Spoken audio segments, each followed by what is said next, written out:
kind of a homebody, and so I'm fine. I mean, I just been working out 24/7 and just chilling, watching Netflix. So it hasn't been too bad. Okay. Before I ask you about your work schedule, um, can you tell everybody a little about yourself? Like, what school do you go to? What AAU team do you play for, and stuff like that? Yeah, so I go to Moore High School. I'm a junior. I play for Cy-Fair, 17U EYBL. They're based out of Houston, Texas. Um, yeah. Okay. How's the Nike YBL for the women's? Is it as good as it is for the guys? Or I mean, we don't get as much gear and stuff, but I mean, I love it. To me, it's the best circuit, the shoes and everything. Hi, Lauren. And so, I mean, I love the circuit. I love the people. I just love traveling, so I think it's great. what's up? I have a question for you about your work schedule. Do you wake up and work at 5 a.m., 6 a.m. like you see Kobe and MJ do, or? So for me, I actually like to work at night. So I'll work at like midnight, and then I'll probably wake up at around 10, eat, get a workout in, and then chill, get another workout in, and then chill the rest of the day, and then work out at like midnight. Do you do that through the school year too, or that's just? No, just for right now because I have nothing else to do. During the school year, we have practice, and I'll stay after, and then that's really it. How does it feel being the best player in the state of Oklahoma for the class of 2021? I mean, I'm thankful and blessed, and I just have a great support system, and I thank God every day that I was blessed with the mom that was able. Why does it keep doing that? There you go. That was able to put me in, in front of coaches, get me out there, get me noticed, get me on the right EYBL team, and I mean, I'm just loving the process, loving everything. It's been awesome. Okay. Why did you commit to Texas? I mean, this is a Oklahoma OU Boomer Sooner. I just want to know why did you commit to Longhorn? I mean, I just want to be different. I love Texas. It's like it was my favorite school. I had a great connection with the coaches. I'm a city girl, and so that was perfect for me. I love to eat. I love to do things, and that's like the perfect city. I love the girls that are currently there. We get along very well, and it's perfect for me. I want to go to the WNBA. I want to be an All-American. Freshman of the year, all this type of stuff. And with the coaching staff at Texas, I can do that. So. Okay. You said you want to go to the WNBA. So I'm seeing a lot of players for men's in the class of 2020. They're decommitting from their college that they commit to and go into the G League. If the WNBA had a G League, would you decommit and go play in the G League? If they offered you money, like how they're offering these guys money. I don't think I would. I think I would go to college, get my master's, get my education, and then think about it. 'Cause at the end of the day, the ball will eventually stop bouncing, and I need an education to back it up. So I don't think I would. Okay. And what do you want to major in college? Major in communications, minor in business. Okay. That's pretty nice. And I mean, you said you like the city of Austin. I mean, it is a big city. I mean, they got South by Southwest there and stuff like that. So is that another attraction? You had like the music festivals Oh and yeah, stuff. the concerts and everything. Like I know I'll never be bored down there. Okay. Uh, yeah, I want to get on to like about high school. You guys were the number one team in the state. You play with Rachel and Ashanti. They are very two good players. Rachel just committed to University of Central Florida. What is it like playing with them? I mean, it's awesome. I just thank God because it could be where I'm playing on a terrible team and I have nobody to help me. But thankfully, I had Ashanti and I had Rachel and we all got along very well. And I wish we could have played state because I believe we would have took the whole thing. So that sucked. But I love playing with them. They're great players and I wish them nothing but success. Okay. How did it make you feel when you found state was canceled? Man, it was the worst feeling ever. We were in shoot around pregame, maybe like 4 hours before our game. We're goofing around, getting shots up, and then our coach walks in and he lets us know, and we're just like down. Just everything was just terrible. Nothing else mattered at that time. It was all just we wanted to win state, and I mean, you just can't get it back. So, Who are you guys gonna play first game in state? Sapopa. Are they good? They weren't bad. I mean, I believe we would have beat them.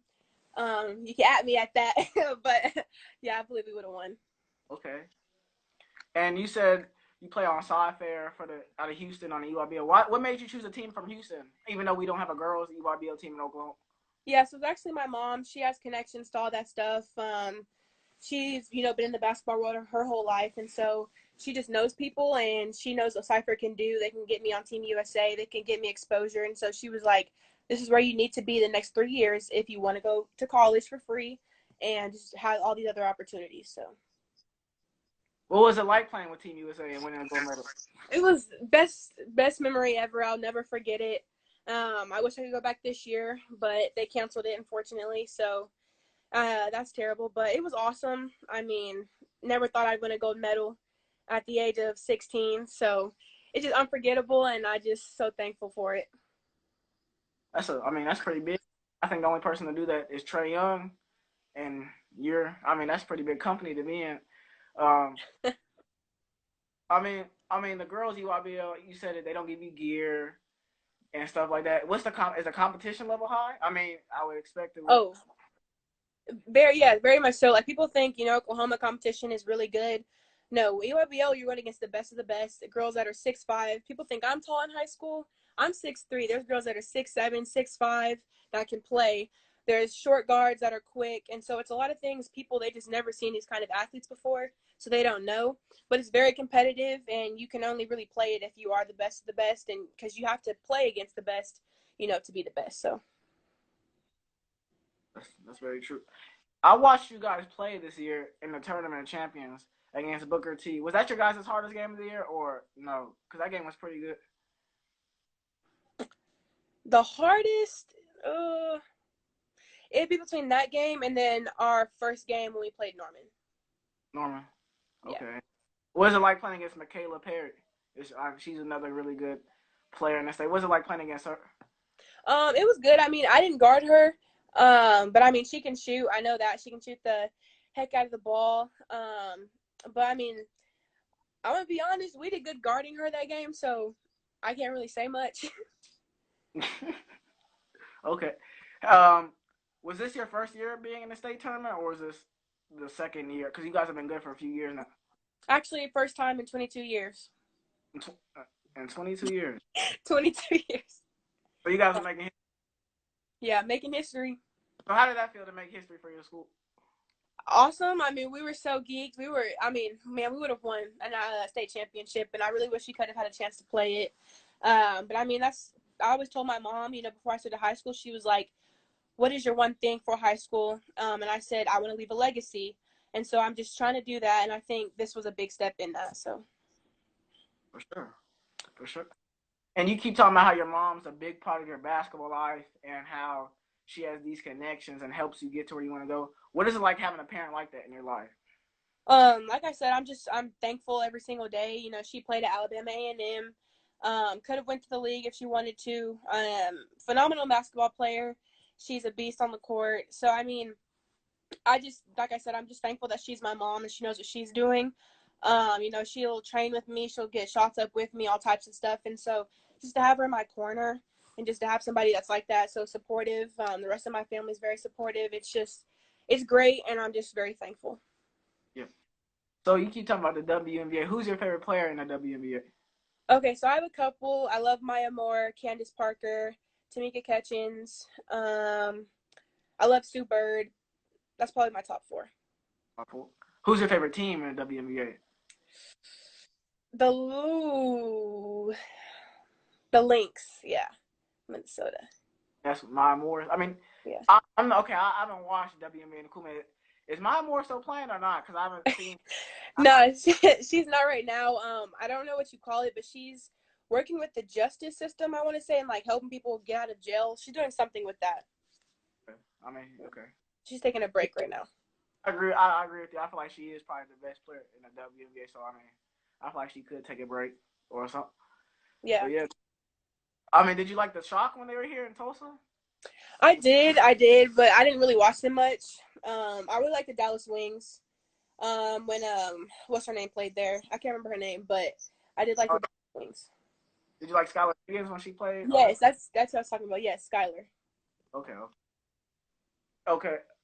Going back to Moore, what is it like playing what is a basketball program like at Moore? Is it very high competition? I know you guys have a bunch of good players. Does the coaches push you guys hard? No, they definitely do. It's definitely intense practices, but they're also fun at the same time. I mean, we're always dancing and laughing, and just we love playing against each other, playing against the boys. That's what makes it fun at the end of the day. You work hard in practice, and it'll pay off in the game. So we definitely practice is a lot of fun.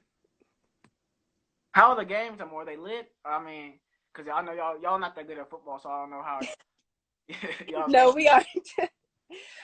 I mean, it's upsetting because football, they get a bigger student section, but that's a whole different story. Yeah, I don't know either.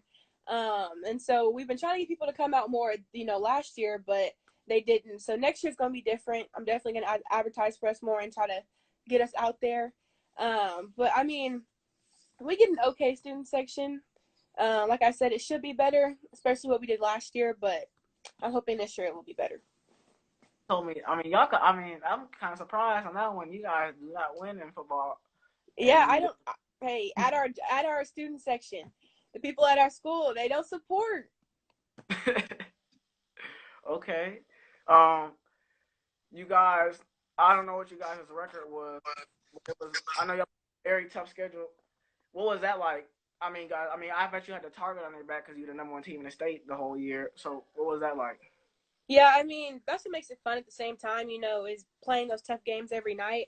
Because, like I said, if you can't play against the best, then you won't ever find out if you are the best. So, I think having a tough schedule definitely helped us and got us prepared for state. Um, and I mean, I love a tough schedule. For me, that's what, like I said, that's what makes it fun. And you can always say you beat that team. So, Yeah. Okay. I'm talking about tough schedules. Who's the hardest person to ever guard you? The best defender you've ever played against that's guarded you? oh,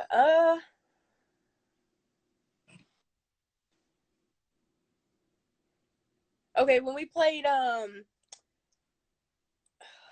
our John Nobles tournament, we played Bishop Mees. I played against my USA teammate, Peyton. I would say her. That's a. Is she tall or something? Because I feel like you just body know whatever you want. That was, No, she's maybe like 6'1". okay. Yeah. Okay.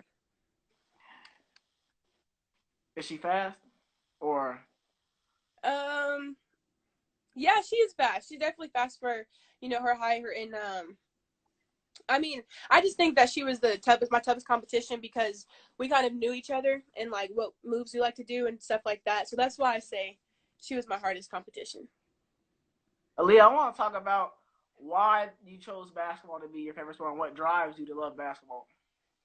I mean, I just grew up loving it. I actually started out playing soccer first. Fell in love with that. I played goalie. I loved it. It's my favorite sport. And then my mom put me into basketball because she saw I was starting to grow. And so I just started that, and then I just loved it from there. I was a very active kid, growing up, and I just kept playing and then just training. And I got my first offer in 8th grade, and then I was like, I mean, I can keep playing and get more offers. Like I didn't even know that offers were even a thing until I got my first one. And so I think that just kind of opened a window up for me to just keep working hard, and everything else will fall in line. And what what was it like getting your first offer in the 8th grade? Because that doesn't happen a lot for many kids. I mean, I was shocked. Like, I got in the car after a tournament, my first tournament of the year, I want to say. My first year playing with Sci Fair. I was on the 15U team. And my mom, she was like, guess what? And I was like, what? She said, you got 2 offers. And I'm like, an offer to do what? Like, I didn't know what an offer was at the time. And she was Yeah. like, you got to, like, basically a full ride to these schools. And I was like, you can get that? And yeah, so I was really amazed and I was like going crazy. And I was like, oh my gosh. I know you committed to Texas, and that's just like where you like fit in perfectly. You felt like, but what other schools recruited you hard as Texas, as hard as Texas? Mhm. Yeah, so I mean, Notre Dame did, South Carolina, UCLA, Syracuse, OU. Oh, I'm trying to think what else. Arizona, Florida State, Arizona State. Um, that's a couple of schools. Okay. Oh, well, she didn't recruit you hard. I mean, that's a hometown. That's a home. They're actually my first offer. And then we just kind of fell off. Okay. They got the memo. Yeah. I guess that's what they. I'm not an OSU fan, so I don't care. So I mean, you can say however you want. Oh yeah, basically. Okay. I mean, I don't think they're good at that. I mean, I don't know. So I went. Okay, that's a good. Uh, what did you feel like when Notre Dame offered you? What did that feel like? Because that's like blue blood for college girls basketball. How did that feel? I mean, just getting all those offers, I was just like amazed and just so proud of myself for all the work I put in, and for them to offer me, just just blessed and thankful that they offered me, and just to see that if I do put in the work, where I can get to, and the schools that will offer me, and just always remember that somebody's always watching, no matter what gym you're in, and that's one really important lesson I learned. Okay. This is gonna be my last question, Aliyah. If you guarded Maya Moore, I mean, no, would you beat Maya Moore playing 1-on-1? um, well, if she was playing, um, I would say I would do my best, and I don't know what would happen. So if Maya Moore, you see this, I would love to do a 1v1 to find out what happens. Okay. Aliyah, thank you for coming on the show, and congrats on all your awards that you have won on the year. And you were Super Prep Player of the Year on CBS Sports. I will continue following and watching you. Thank you for coming on. No problem. Thank you for having me. Thank you. All right. Bye. Guys, on Thursday, we'll be having Reed Lovelace on from Crossings, and he'll come on and talk about his life and what's going on in quarantine and his recruitment. Thank you for watching. Please tune in on Thursday.